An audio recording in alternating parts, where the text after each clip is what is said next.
Auntie Sandra, and we're going to continue to learn to identify the different sounds that we hear in words. Let's continue.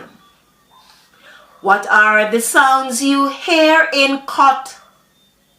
K, A, T. What are the sounds you hear in dot? D, A, T.